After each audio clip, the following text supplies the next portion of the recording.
अकाल मृत्यु क्यों होती है और उसके बाद उसकी आत्मा का क्या होता है। नमस्कार दोस्तों, आप सभी का एक बार फिर हार्दिक स्वागत है। मित्रों, धरती पर जिस प्राणी में जन्म लिया है उसकी मौत तय है। यह एक ऐसा सच है जिसे बदला नहीं जा सकता। हम सभी जानते हैं कि पृथ्वी लोक में प्राणियों की संख्या इतनी है कि हर दिन किसी न किसी की मृत्यु होती रहती है। जाहिर सी बात है कि हर मनुष्य को मोक्ष प्राप्त नहीं होता। इनमें से कुछ ऐसे भी होते हैं जिनकी आत्मा सदियों तक पृथ्वी लोक में ही रह जाती है। इसका कारण है उनकी अकाल मृत्यु हो जाती है। आपने कई बार देखा होगा कि आए दिन लोग सड़क दुर्घटना या फिर किसी आपदा का शिकार हो जाते हैं और अपनी जान गंवा बैठे हैं। ऐसी मौतों को धर्मशास्त्रों में अकाल मृत्यु कहा गया है। अकाल मृत्यु वह स्थिति है जब शरीर तो नष्ट हो जाता है लेकिन आत्मा संसार में ही बनी रह जाती है। लेकिन सवाल यह उठता है कि आखिर ऐसा क्यों होता है। अकाल मृत्यु के पीछे क्या कारण होता है और उसके बाद आत्मा का क्या होता है। अकाल मृत्यु क्यों होती है। मित्रों, साधारण मृत्यु के बारे में तो हम सभी जानते हैं और समझते हैं, लेकिन अकाल मृत्यु का विषय ऐसा जिसे इसके बारे में कई बातें कही जाती हैं। गरुड़ पुराण के 7वें अध्याय में लिखा गया है कि अगर कोई प्राणी भूख से तड़पकर मर जाता है या किसी हिंसक जानवर द्वारा मृत्यु हो जाती है या फिर जहरीला पदार्थ सेवन करने से या फिर पानी में डूबने से अगर किसी मनुष्य की मौत हो जाती है तो ऐसे मनुष्य को अकाल मृत्यु के श्रेणी में रखा जाता है। अकाल मृत्यु कैसे होती है। दोस्तों, अकाल मृत्यु किसी कारण से हो सकती है, फिर चाहे वह किसी रोग के कारण हो या दुर्घटना के कारण। ऐसे में मनुष्य अक्सर यही सोचता है को काश ये उनके साथ नहीं हुआ होता तो शायद इसकी मृत्यु नहीं होती। गरुड़ पुराण में विष्णु जी के वाहन गरुड़ राज ने श्री हरि से यह प्रश्न पूछा था कि जब वेदों में मनुष्य की उम्र 100 साल निश्चित की गई है तो उनकी अकाल मृत्यु क्यों हो जाती है। इस सवाल के उत्तर में श्री हरि तर्क देते हैं कि यह सच है, वेदों में मनुष्य की उम्र 100 साल निर्धारित की गई है, परंतु इसमें दुष्कर्म को नहीं मिलाया गया है।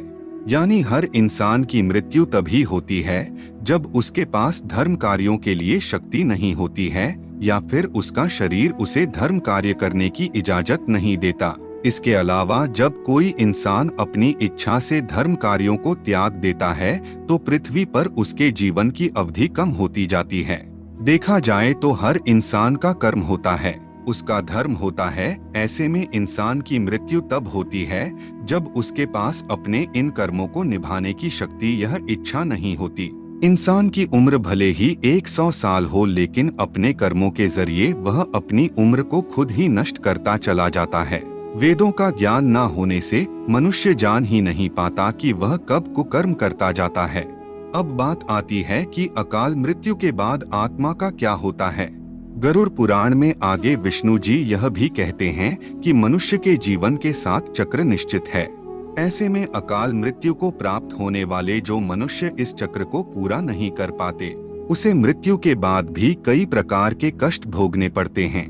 दरअसल अचानक ही मृत्यु होने की वजह से मनुष्य की इच्छा, कामना और तृष्णा बनी रहती है जो कभी पूरी नहीं हो पाती। ऐसे में शरीर तो नष्ट हो जाता है लेकिन आत्मा का मोह नहीं छोड़ता। इस स्थिति में अकाल मृत्यु वाली आत्माएं अपने परिजनों यह जीवित लोगों को भ्रष्ट पहुंचती है और अपनी मनोकामनाएं पूरी करने का भी प्रयास करती है।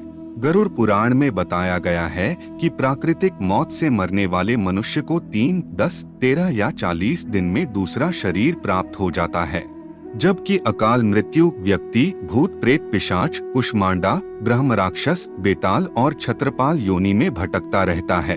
उनकी आत्मा को आसानी से शांति नहीं मिलती।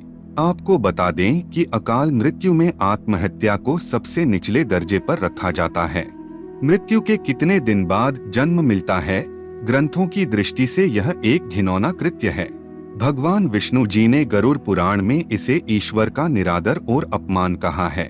वह कहते हैं कि आत्महत्या करने वाले मनुष्य की आत्मा पृथ्वी लोक पर तब तक भटकती रहती है जब तक कि वह प्रकृति द्वारा निर्धारित अपने जीवन चक्र को पूरा नहीं कर लेती। ऐसी आत्मा को ना तो नरक लोक में जगह मिलती है और ना ही स्वर्ग लोक में। ऐसी आत्मा को मरने के बाद भी सबसे कष्टदायी स्थिति से गुजरना पड़ता है। यह आत्माएं अपनी तमाम इच्छाओं की पूर्ति के लिए अंधकार में तब तक भटकती रहती हैं जब तक कि उनका जीवन चक्र पूरा नहीं हो जाता। आत्महत्या करने वाली आत्माओं कष्ट को तो नहीं कम किया जा सकता, लेकिन गरुड़ पुराण में अकाल मृत्यु को प्राप्त मनुष्य की आत्मा की शांति के कई मार्ग बताए गए हैं। अकाल मृत्यु से बचने के लिए मंत्र भगवान विष्णु बताते हैं कि इसे मनुष्य परिजनों को नदी या तालाब में तर्पण करना चाहिए। साथ ही मृत आत्मा की इच्छा की पूर्ति के लिए पिंडदान और दान पुण्य जैसे सत्कर्म करने चाहिए ताकि उनकी आत्मा को जल्द ही मुक्ति मिल सके। यह सत्कर्म कम से कम 3 से 4 वर्षों तक करना चाहिए, तब जाकर कहीं अकाल मृत आत्मा को मुक्ति मिल पाती है और उनके नए जीवन की शुरुआत होती है। तो दोस्तों, आज का यह वीडियो यहीं पर समाप्त होता है। यह वीडियो अच्छा लगा हो तो इसे लाइक करें, चैनल को भी सब्सक्राइब करें और भविष्य में ऐसे वीडियो को देखने के लिए हमसे जुड़े रहे। ओम नमः शिवाय।